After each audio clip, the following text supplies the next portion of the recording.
l'enregistrement. Je mets en marche la vidéo. Eh bien, bonsoir. Nous allons commencer notre étude de Parashat Kitavo. Et ce sera une étude un peu en deux parties. Une première partie, je ferai une petite analyse du début de la Parasha. Et ensuite, nous étudierons un passage un peu bref du Glilé Zahav, qui aborde un autre aspect du sujet. Alors, je passe en mode de partage d'écran en cherchant où se trouve le texte. Voilà, il est là.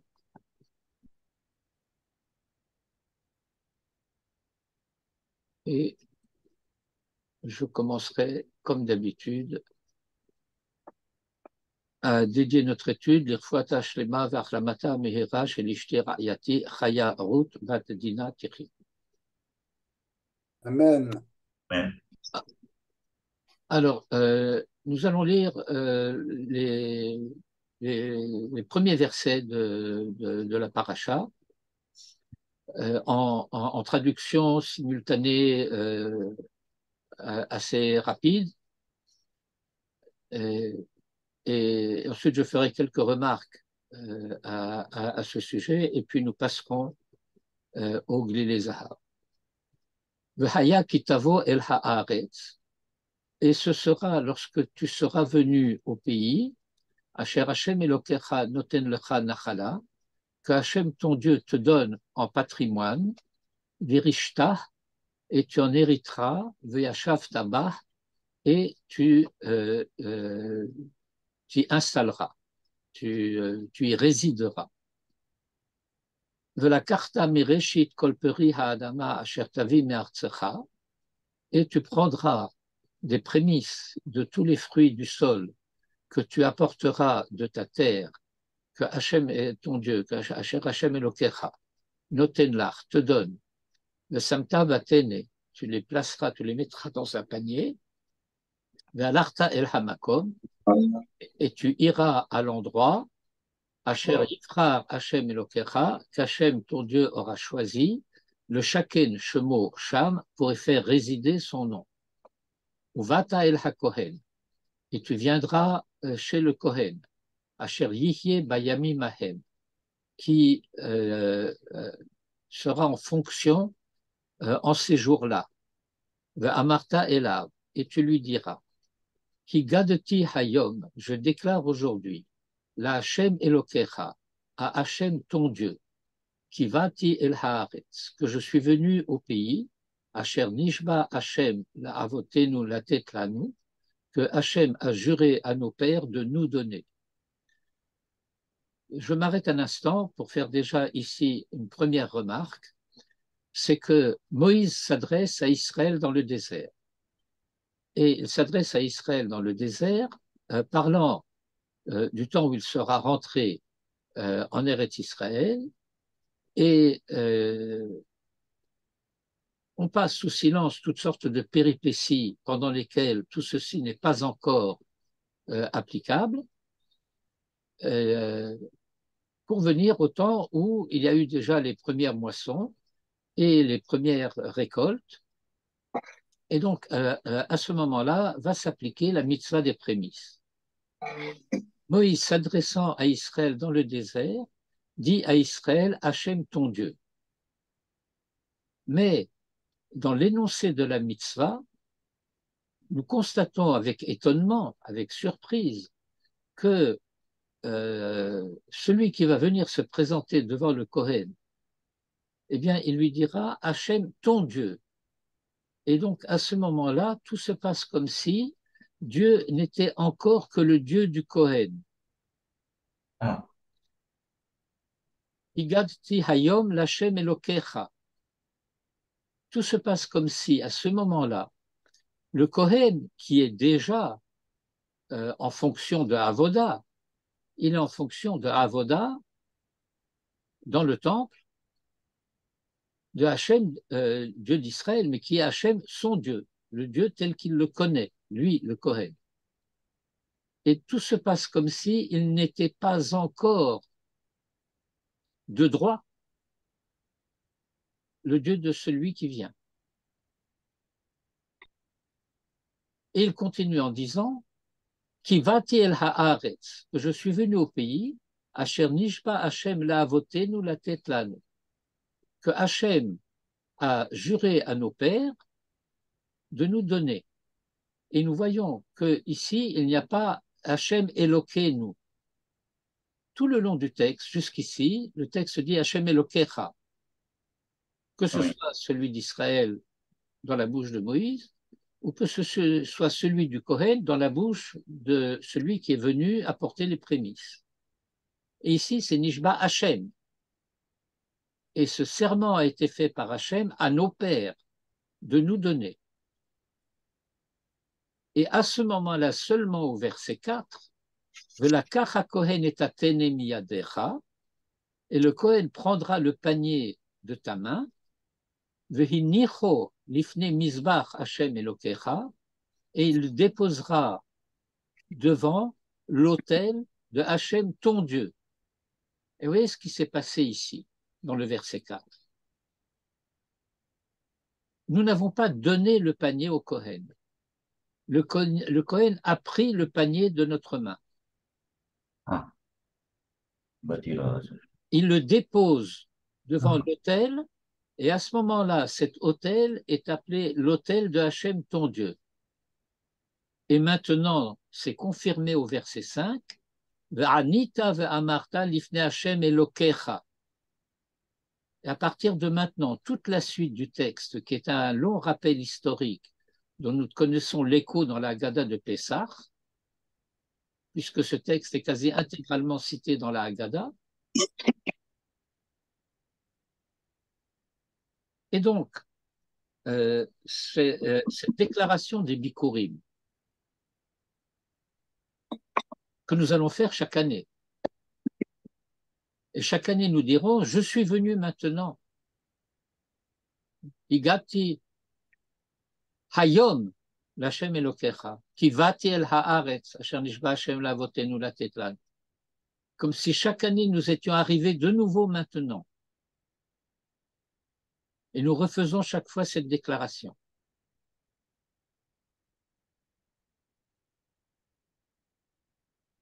On aurait pu imaginer que ce soit une déclaration que nous aurions à faire la première fois que nous apportons les premières prémices. Ou qu'à chaque génération, celui qui pour la première fois apporte les prémices fera cette déclaration. Mais ce n'est pas le cas. Chaque année, celui qui possède une terre et qui a fait des récoltes, bien entendu, le citadin qui n'a pas de terre, qui n'a pas de récolte, n'est pas concerné par cette mitzvah. Et donc, on a se poser la question de savoir, et pourquoi faut-il renouveler toute cette déclaration chaque année? Il y a une question un peu parallèle, dans un registre différent qui se pose de la même manière. On aurait pu imaginer que lorsqu'un enfant devient bar mitzvah, vous savez quelle est la première mitzvah du bar mitzvah? La toute première mitzvah du bar mitzvah, c'est quoi?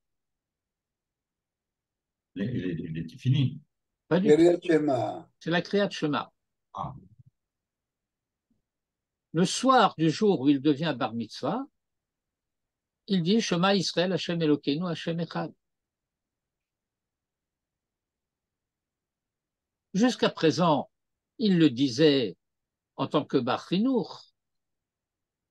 Mais maintenant, dans Tfilat Arvit, du premier jour de sa bar mitzvah, il dit Shema Israël, Hashem Elokeinu, Hashem Echad. Et on aurait pu imaginer que ce serait une déclaration qu'on va faire au moment où on devient bar mitzvah, et puis ce serait fait une fois pour toutes. Eh bien non. Non seulement ce ne sera pas fait une fois pour toutes, mais on va devoir le renouveler tous les jours, 2 fois par jour, soir et matin. Autrement dit, la conscience du fait et l'affirmation de cette prise de conscience du fait que Hachem Elokeinu, Hachem Echad, eh bien, c'est une chose qui n'est jamais acquise une fois pour toutes. Tous les jours, quand on passe du matin, du jour à la nuit et de la nuit au jour, le problème se repose en quelque sorte, d'une part, d'une certaine manière, dans les mêmes termes, mais d'une quelque sorte en même temps, en termes à chaque fois nouveaux.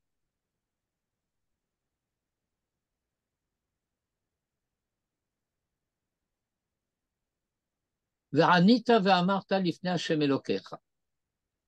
Dis-moi, Pierre, je Oui, suis content que tu aies abordé le problème comme ça, parce qu'il m'arrive des fois pendant le schéma de me dire bon, mais ça va, on le sait. Combien de fois je vais le dire? Quelles sont les. Est-ce qu'il y a des implications particulières? Je ne sais pas. Dire et redire Hachem Echad, bon, ben, on le sait depuis le temps. Comment ça joue dans la vie? bien, je n'avais pas l'intention a priori de m'attarder beaucoup sur cette question parce que je me faisais l'illusion que c'était quelque chose que ne serait-ce qu'intuitivement on pouvait se représenter. Eh bien, je répondrai par un exemple pris à un registre analogue, bien que différent.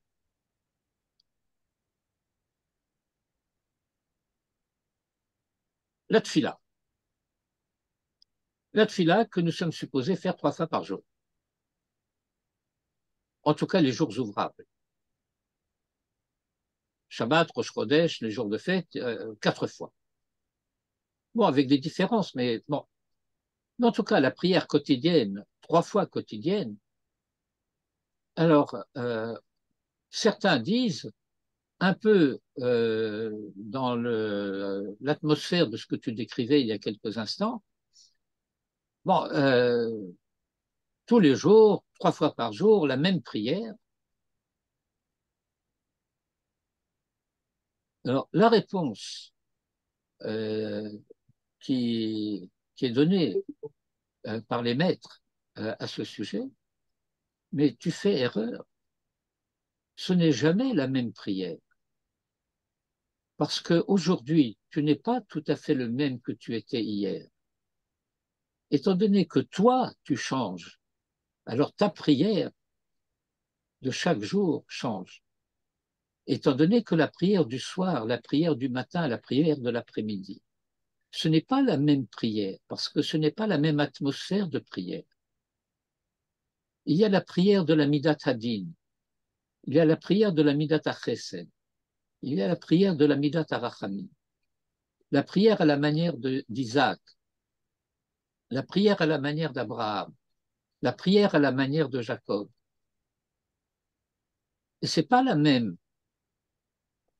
Et par conséquent, non seulement tu n'es pas le même aujourd'hui qu'hier, tu n'es pas le même le soir que tu étais le matin, enfin le matin que tu étais la veille, ni l'après-midi que tu étais le matin, ni le soir que tu étais l'après-midi ou le matin. Dans une prière, je demande quelque chose. Pendant une Euh, prière, tu parles de non, là. non, non, non, non. C'est pas seulement que je demande quelque chose. Le je qui demande le quelque chose se confronte au droit qu'il a à demander ce qu'il demande. C'est pour ça que la tfila, le mot tfila, et surtout tfila est le substantif d'un verbe qui est un verbe qui est toujours au hitpael. Le hitpael et le hitpalel, en l'occurrence, c'est se mettre en jugement. Et donc, dans la tefila, je me mets en jugement devant Dieu quant au fait de savoir si j'ai le droit de demander ce que je demande.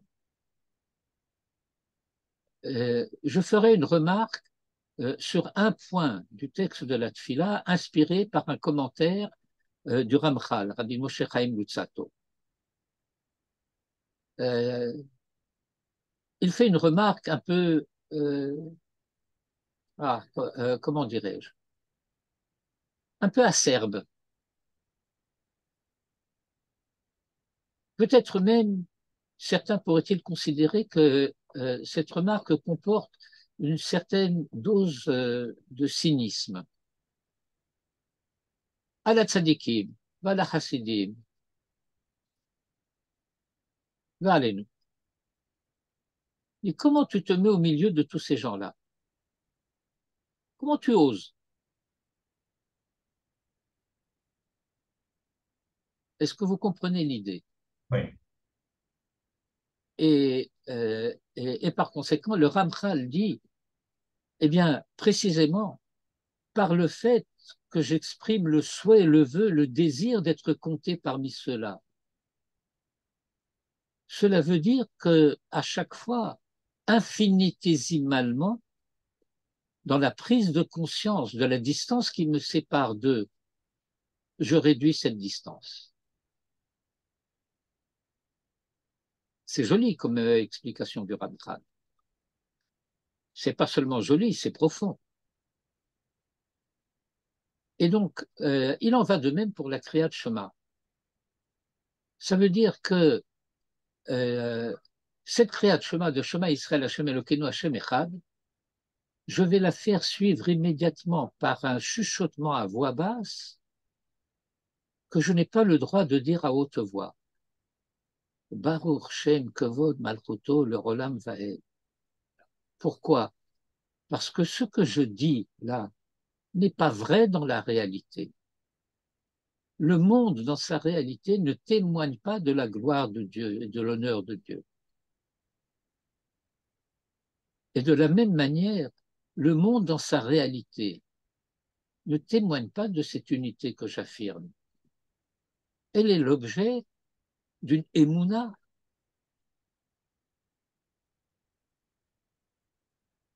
Et cette émouna, précisément confrontée à la réalité, doit être à chaque fois renouvelée. Parce qu'il ne s'agit pas simplement d'une confrontation avec une réalité extérieure, c'est aussi une confrontation avec une réalité intérieure. Je pourrais développer cela à partir du début de la première sugya de Brachot. Dimei matai korin et shema ba'aravi. De but en blanc. À partir de quand lit-on le Shema le soir? Et la Gemara va poser la question Tana et Chakai de Tana et Matai. Où se trouve le Tana, le maître de la Mishnah, pour commencer par enseigner à partir de quand? Sous-entendu, il aurait dû commencer par enseigner la mitzvah. Et on répond Tana akrakai. Le Tana quitte le verset de la Torah pour entrer dans la Mishnah. En disant quoi? De quel verset s'agit-il? Beshorbecha ou vekumecha. En te couchant et en te levant. C'est moi qui me couche, c'est moi qui me lève. C'est moi qui suis un être qui change d'état le soir et le matin. Parce que ça répond à une horloge physiologique, ça répond à une nécessité, comment dirais-je, qui est une nécessité biologique. Je peux rester peut-être 48 heures, peut-être 72 heures éveillé. Mais ce n'est pas normal. J'ai besoin de sommeil. Et je passe donc d'un état d'éveil à un état de sommeil. Et je passe d'un état de sommeil à un état d'éveil. Et à chaque fois que je change d'état, eh bien, se repose à moi la question, à moi personnellement, subjectivement, si vous voulez, de cette unité de mon moi face à mon état d'éveil, face à mon état de sommeil devant Dieu. Et la Gemara continue en disant, et si tu veux, je dirais, Vahi ere, vahi boker. Ça veut dire que cette réalité intérieure de Beshor Becha ou Kumecha il lui correspond aussi une réalité cosmique extérieure. Il y a dans le monde le soir et le matin. Bon, je me suis étendu un peu plus que je ne pensais le faire, mais je pense qu'on peut se contenter de ce que j'ai dit jusqu'à présent, à moins que vous vouliez qu'on en parle davantage.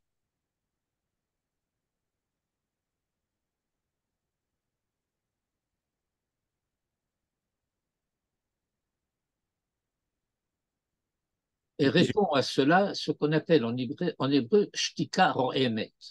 Non, Rav, je voudrais revenir sur la notion de Hachem Elokera. Euh, D'après ce que j'ai compris, j'ai peur d'avoir mal compris, c'est que dans un premier temps, le Hachem Elokera, c'est pas mon Dieu, c'est-à-dire celui qui rentre en Israël et qui va apporter le Téné, etc. Et qu'ensuite, à un certain moment, les choses changent et ça devient Hachem Elokera.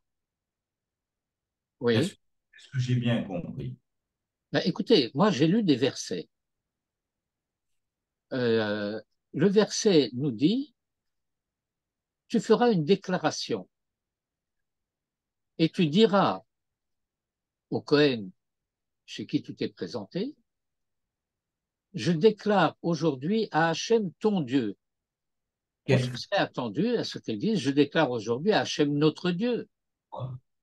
Quand c'est avec le Cohen, mais quand vous lisez Mais le début, attendez.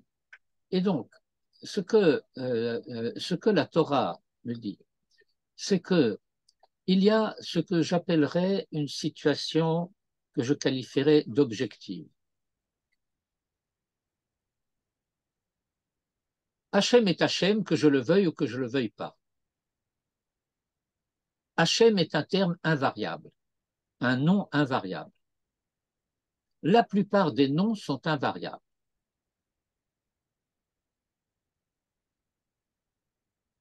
Et l'Hachem, Hachem Tsevaot, Elohim Tsevaot, Adonai, tous ces termes-là sont invariables. Il y en a un qui n'est pas invariable et qui peut être décliné. Elokai neshama shenata tabi. Et je parle à la première personne du singulier.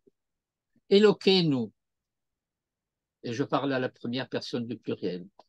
Elokecha. Et je parle à la deuxième personne. Elokechem. Et je parle à la deuxième personne du pluriel.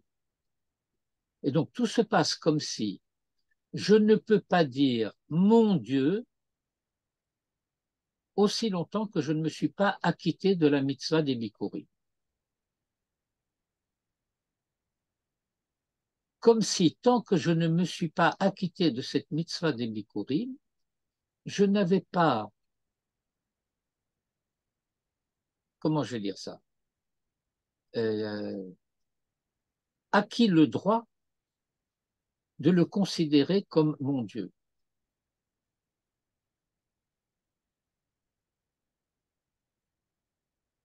Tant que je suis en situation, en quelque sorte, de, de dette, et la question va se poser de savoir, et de quelle dette s'agit-il? Parce qu'il ne s'agit pas simplement du fait qu'il y a une certaine valeur aux prémices que j'apporte et que je les dois au temple.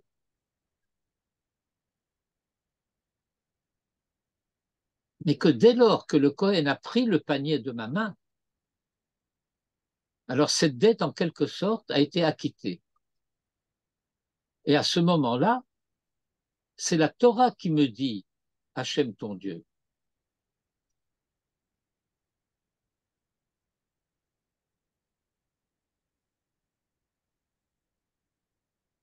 Il y a un parallèle, si vous voulez, que l'on peut faire, mais les parallèles que l'on peut faire et les allusions sont tellement nombreuses qu'on pourrait passer des jours à parler ne serait-ce que de ce point-là. Eh bien, c'est le fait qu'il y a une lutte au terme de laquelle Jacob va recevoir le nom d'Israël. Et au moment de cette lutte où Jacob va recevoir au matin le nom d'Israël, il ne reçoit pas vraiment encore le nom d'Israël, il reçoit de l'ange l'annonce du fait qu'un jour viendra où Dieu lui confirmera ce nom d'Israël, lorsqu'il sera arrivé à Bethel, c'est-à-dire lorsqu'il sera revenu à son point de départ, lorsqu'il avait eu le rêve de l'échelle. Le cycle s'achève à ce moment-là, où de Jacob il devient Israël. Mais ses fils à ce moment-là n'ont pas encore le nom Israël, ils s'appellent seulement Bené Israël. Et dans toute la Torah, il y aura un certain nombre de situations dans lesquelles la Torah désignera le peuple du nom d'Israël. Ça veut dire qu'il y a certains moments dans l'histoire de la marche au désert où, à titre de la génération elle-même, cette identité Israël a été acquise, alors que, dans la plupart des cas, et jusqu'à ce jour, eh ben, ce peuple ne mérite encore que le nom d'être le descendant de, le fils de celui qui a mérité d'être appelé Israël, qui a acquis de haute lutte cette identité Israël, et que tout le peuple, dans son histoire, est occupé à acquérir.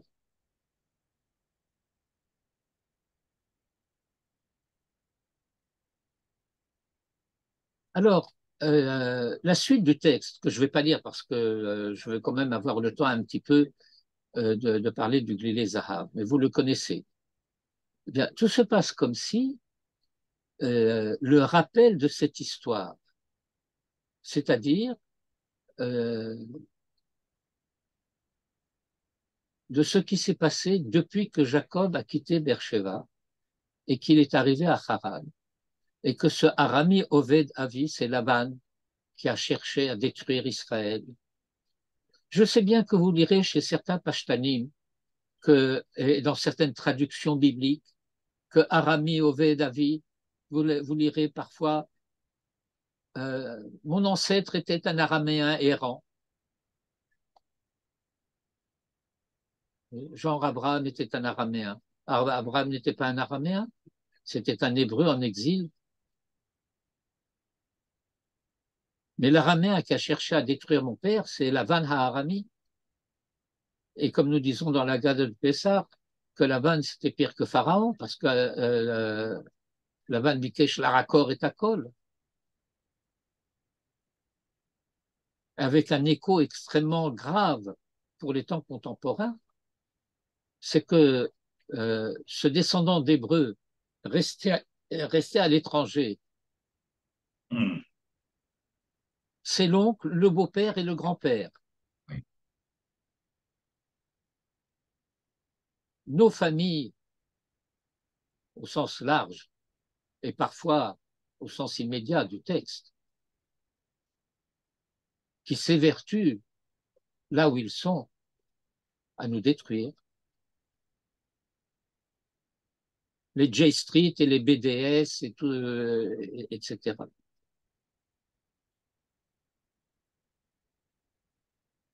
Ils sont apparentés à Lavan Arami. Ce sont des cousins, des tantes, des oncles, des beaux-frères, tout ce que vous voulez pas.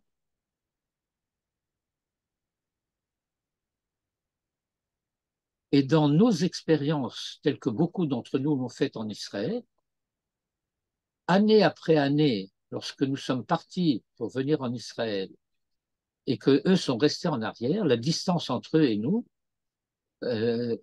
s'est accrue. Et la conversation, la discussion devient de plus en plus difficile. La compréhension de plus en plus ardue.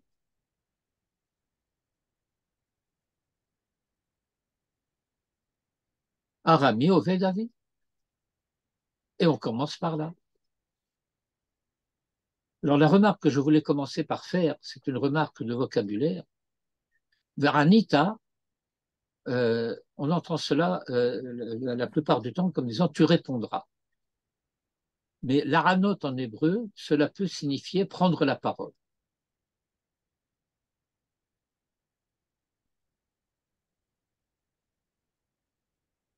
Et donc, Veranita Martha Lifne Hashem Elokecha.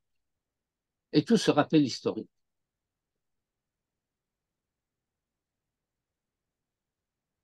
Et avec cette remarque qui se relie de manière plus ou moins directe ou indirecte avec ce Arami Ovedavi.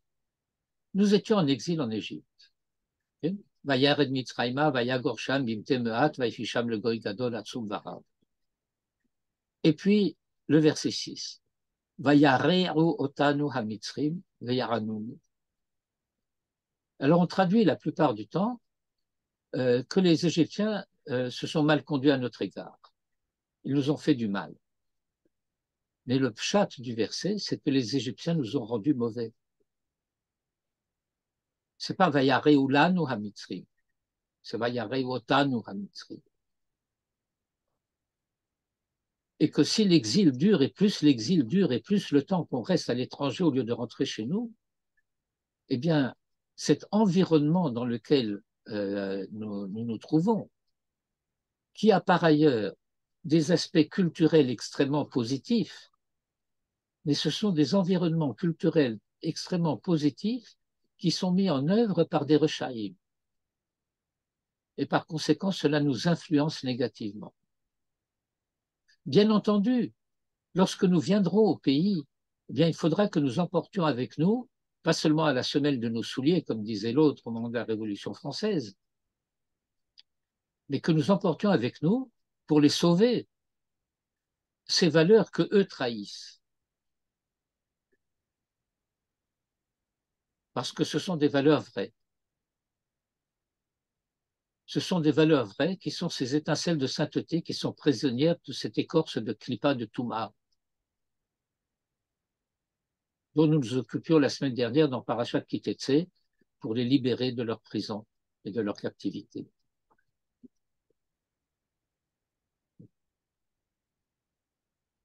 Et le texte continue jusqu'au moment où nous avons été libérés d'Égypte et nous sommes arrivés, il nous a donné ce pays, Eretz Zavat Chalav ou de vache. Alors, je voudrais dire 3 mots, ou 3 phrases, ou 3 paragraphes, pas 3 chapitres. Je pourrais, mais quand même. À propos de cette expression, Eretz Zavat Chalav ou de vache. Le pays où coule le lait et le miel. Ah, que c'est joli. Le pays où coule le lait et le miel. Sauf que c'est une expression terrible en hébreu. Parce que le terme de zav en hébreu, c'est un terme d'impureté. Zav, zava, c'est quelqu'un qui est devenu impur à cause d'un écoulement indu, qui peut être chez la femme ou chez l'homme, de différentes sortes. Je ne rentre pas dans les détails, mais ça veut dire que c'est un indice extrêmement clair dans le vocabulaire du Lachon HaKodesh d'impureté. Et voilà que cette impureté se trouve transformée, transfigurée en chalav et en dvash qui sont purs. Et ça veut dire que ce que nous disons dans ce pays, Vayevienu el hamakom hazeh, vayiten lanu et haaretz hazot, avec l'insistance que vous pouvez entendre dans ces expressions, cet endroit, ce pays. Et pourquoi cet endroit et ce pays en particulier? Parce que c'est un endroit qui est capable de transformer l'impur en pur.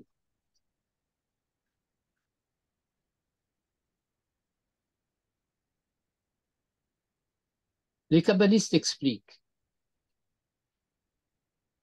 le lait, eh bien le lait, c'est la femme qui a enfanté, qui a du lait. La femme qui n'a pas enfanté, périodiquement, elle devient nida. Et nida, c'est l'impureté mensuelle de la femme. Et tout se passe comme si le sang qui, chez la femme qui n'a pas enfanté, va devenir le sang de l'impureté chez la femme qui a enfanté, c'est-à-dire lorsqu'il y a la situation de fécondité, eh bien, c'est ce sang qui va devenir transfiguré en lait nourricier. Et ça, c'est à l'échelle intérieure, au niveau de la dimension humaine. Et Dvash, eh bien, Dvash, c'est le miel. Alors, vous allez avoir des pashtanim qui vont dire c'est le miel de date. Oui, c'est très bien, c'est le miel de date, il y a fait mort. C'est d'ailleurs pas faux. Mais Chazal vont nous dire, qu'est-ce qu'ils vont nous dire, Chazal? Dvash devorim tahor. Le miel des abeilles est pur. Mais pourtant, nous apprenons par ailleurs que tout ce qui sort de quelque chose qui est impur est impur. Alors, je vais vous faire une petite leçon de halacha, très brève. Le miel est pur. La gelée royale est impure. Si vous avez du miel avec de la gelée royale, il n'est pas caché. Pourquoi? Parce que la gelée royale est produite par l'abeille de manière directe. Elle a digéré le nectar et ensuite elle régurgite la gelée. Et ça, c'est haba mina tame tame, hayotse mina tame tame. Mais le miel n'a pas été avalé en quelque sorte par l'abeille. C'est un processus qui s'est produit au niveau de la bouche de l'abeille.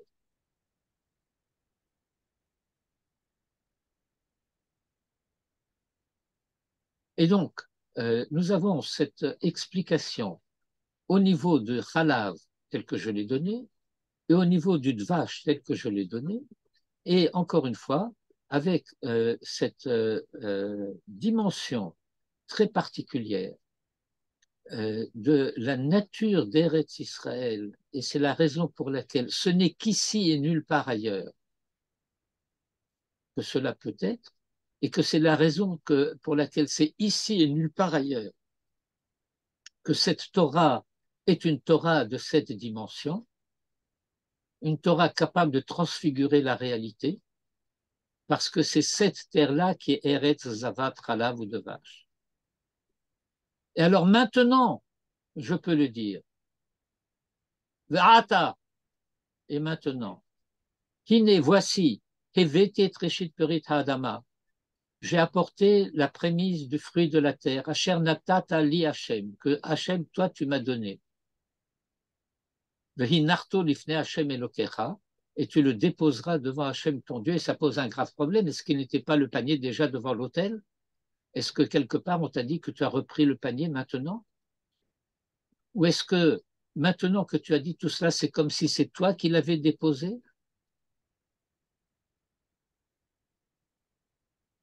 Avodot Bayit, c'est des questions à l'étude. V'hinarto lifne Hashem Elokecha, v'hishtahavita lifne Hashem Elokecha, et tu te prosterneras devant Hashem ton Dieu. Et maintenant, la joie. V'samarta b'cholatov asher natan lecha Hashem Elokecha, ou le vetecha, ata v'halevi v'hager asher b'kirbech. Tu te réjouiras de tout le bien que Hashem ton Dieu t'a donné et à ta maisonnée, toi et le Lévi, ça comprend le Kohen, le Hager, et on dit l'étranger, mais ça veut dire le prosélyte, on dit le converti, mais c'est une traduction qui n'est pas très heureuse, Asher Bekirbecha, qui est en ton sein. Et ce verset 11 fait écho très directement au verset 1 qui dit V'haya kitavo el haaretz.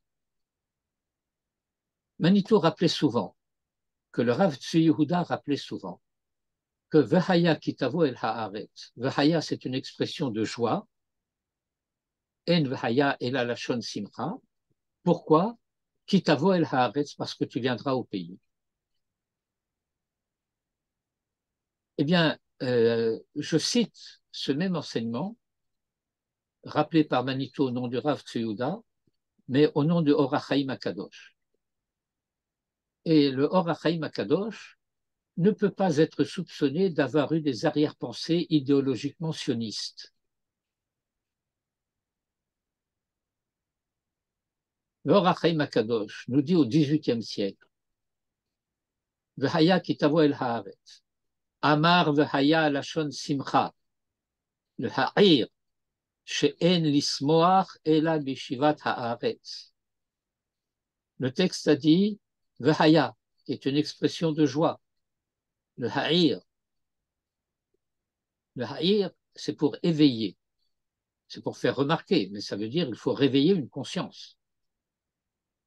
She'en lismoach, qu'il n'y a à se réjouir, ela bishivat haaretz, que de la résidence dans le pays. Al derech omro, à la manière dont le psalmiste dit Az imale sechok pinu. Alors, imale sechok pinu. Étant donné que nous savons ce que dit le psaume, que tout le psaume parle de notre retour en Eretz Israël. Az imale sechok pinu. Bon, ça m'a pris un peu plus de temps que ce que je pensais, mais il me semble que ça valait la peine. Oui, absolument. C'est très intéressant. Et alors, je cite ensuite deux passages, un qui se trouve à la fin de la paracha de Kitetsé et un qui se trouve à la fin de la paracha de Beshalach. Je ne vais pas les lire, vous pourrez les lire vous-même dans le texte, et je les cite là-bas parce que le Glilé Zahav les cite. Intervenant sur le premier verset de la paracha, il pose immédiatement la question M'active le Ma'ala. C'est une question traditionnelle que le Glilé Zahav pose fréquemment. Qu'est-il écrit plus haut Timche et Zecher Amalek. Efface le souvenir d'Amalek. De Samachlé, et il y appose V'haya kitavo el haaretz, et ce sera lorsque tu viendras, lorsque tu seras venu au pays. Kvar orarnu hashe'ela, dit le Ma'ala. Et nous avons déjà posé la question plus haut, à la fin de la paracha de Beshalach. Le texte dit c'est Dieu qui parle, qui macho emche et zecher Amalek, alors que ici, dans la paracha de Kitetsé, dit Timche et zecher Amalek. Et Od, Yesh Lidrosh, il y a lieu de s'interroger à propos de Omro Vehaya Kitavo El Haaretz, que ce sera quand tu seras venu au pays.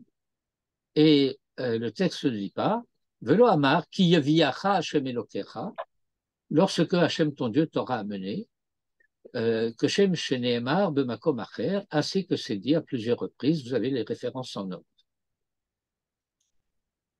Vayid Baer. Et la réponse à ces questions deviendra claire. Alpima shekatavnu besefer Raglé Mevaser. Le Rav Boshkovitch, l'auteur de Glilé Zahav, a écrit un petit livre qui s'appelle Raglé Mevaser. Raglé Mevaser, c'est l'annonciateur, dans lequel il parle aussi du sionisme, bien entendu. Ce livre est antérieur à Glilé Zahav. Il a été écrit dans le premier quart du XXe siècle. Alors, nous avons rappelé dans ce livre de Raglé Mevaser qu'il y a Teshuvah chez Zachro Razal, que la Teshuvah dont parlent nos maîtres, de Inyan HaGeoula, concernant la Geoula, que God Mash Nechleko Rabbi Eliezer ve Rabbi Yehoshua. Et il rappelle une discussion dans le Talmud entre Rabbi Eliezer et Rabbi Yehoshua. Et Rabbi Eliezer et Rabbi Yehoshua discutent de savoir est-ce que la Geoula dépend de la Teshuvah ou ne dépend pas de la Teshuvah. Rabbi Eliezer dit, s'ils font teshuva, ils seront délivrés. Et Rabbi Yoshua dit, même s'ils ne font pas teshuva, ils seront délivrés. Et de quoi s'agit-il? Im hageula teluya batshuva olo. Eh bien, de quoi s'agit-il dans cette teshuva? Eh bien, ça, nous avons déjà expliqué que dans l'esprit des sages, dans le discours des sages, dans les paroles des sages, dans le Talmud, En hakavana al teshuva hapratit bilvad. Il ne s'agit pas simplement du repentir individuel, Eila ikar teshuva, mais l'essentiel de la teshuva, qui a teshuva haklalit, c'est le retour global, collectif, chez Yassimu Lev al hateshuva le Artsav, qu'ils prennent en compte la nécessité de revenir à leur pays, que Inyan Hakatuv, ainsi que cela est donné dans un verset de Jérémie, Hatzivilar Tzionim, fais-toi des aides-mémoires, Similar Tamrurim, place-toi des panneaux indicateurs.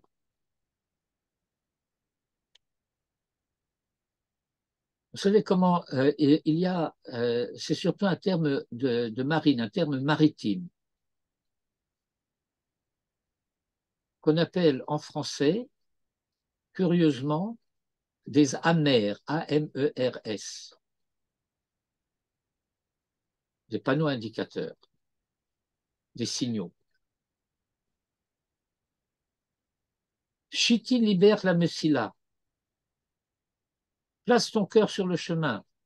Derech alart shuvi betulat Israël. Par le chemin par lequel tu es parti, reviens, Vierge d'Israël. Shuvi la raïr elle. Reviens à ces villes qui sont les tiennes. Le Amrou Besifré. Et dans le Midrash Sifré, est un Midrash halacha sur Bamidbar et Devarim. Bederech alicha amar lahem banai re'u be'elu derachim atem olchim. Que au moment où ils sont en train de partir, il leur dit, mes fils, mes enfants, regardez par quel chemin vous passez et revenez. Et de même, il y a un verset qui dit, Im tashuv Israël, neum Hashem. Si déjà tu reviens, Israël, et là, il tashuv, reviens à moi. Alors à qui tu reviens? Eh bien, ça, c'est la réponse à la question de façon indirecte de qui t'avo et non pas qui yeviacha. Parce que qu'est-ce que ça veut dire que qui t'avo? Ça veut dire que Dieu parle depuis Eretz Israël. Il dit lorsque tu seras venu ici d'où je te parle. Et lorsqu'il dit lorsque tu reviens, reviens à moi, ça veut dire reviens en Eretz Israël parce que c'est là que je suis. Perash Rashi, reviens l'Irvoder, velikdulater harishona, à ta gloire et à ta grandeur première. Que Inyan Hakatouv, comme le dit le verset, qui a allé arucha alach, lorsque je te rendrai ta grandeur. Oui, makonataïr erpaer, que je te guérirai de tes plaies, neum Hashem, parole de Dieu, qui nidacha karular, parce qu'on t'a appelé la repousser. Qui t'a appelé? Umotaolam amrulo, amrukacha. Sion hi doresh enla, et qu'ils disent que personne ne recherche Sion. Et ô combien peut-être parfois ils ont pu ou ils peuvent avoir raison. Le Hashiva et Israël, et le Radak Rabbi David Kimchi explique, pour la ramener en Israël. Le Chenou Omer, et de manière il dit, et nous en avons tout l'écho pour tous les vendredis soirs dans le Lechadodi de Rabbi Shlomo Alkabetz. Hitoreri, Kumi Yerushalayim. Réveille-toi, réveille-toi, lève-toi Jérusalem. Uri, Uri, Livshi Oz. Réveille-toi, réveille-toi, revêt-toi de force. Hitnahari me'afar, secoue la poussière. Kumi, lève-toi. Cheville Yerushalayim, réside à Jérusalem. Hitpatri mosret savarer, libère-toi des entraves de ton cou, du joug qui t'emprisonne. Chevilla Batzion, captive de Sion. וזו היא הדרך הטובה והישרה והרצויה לפני הקדוש ברוך הוא. Et c'est là la voie qui est la bonne, la droite et la désirable, לפני הקדוש ברוך הוא, devant Dieu. שהעם יתחיל להשתדל מעצמו, que le peuple commence à s'efforcer de lui-même, בעניין התשובה לארצם, en ce qui concerne le retour à sa terre. ולא יסמוך על הנס, et qu'il ne compte pas sur le miracle, c'est-à-dire sur l'intervention divine. Ou que Ma'amar HaKatuv, et comme le dit le verset dans Devarim, chapitre 12, verset 5, Ki im el hamakom asher yivchar Hashem Elokecha mikol shiftechem, lasum et shemo sham, parce que c'est à l'endroit que Hashem, ton Dieu, leur a choisi d'entre toutes les tribus pour y placer son nom, le shirno tidreshu, tu rechercheras sa proximité, son voisinage, sa shechina, ou vata shama, et tu viendras là-bas. Va amrou besifré, et dans le midrash sifré, ils ont enseigné. Yachol tamtin ad navi, peut-être crois-tu que tu dois attendre qu'un prophète vienne te le dire. Talmud lomar, mais le verset a dit très clairement, le shirto tidreshu, tu rechercheras sa proximité, tu n'as pas besoin d'un prophète. Ou vata shama, et tu y viendras. Et le Rav conclut, de Roche ou Metzo. Vérifie et tu trouves.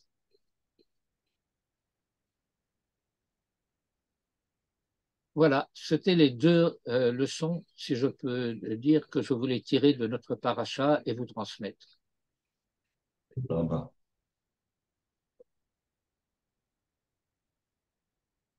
Erev Tov.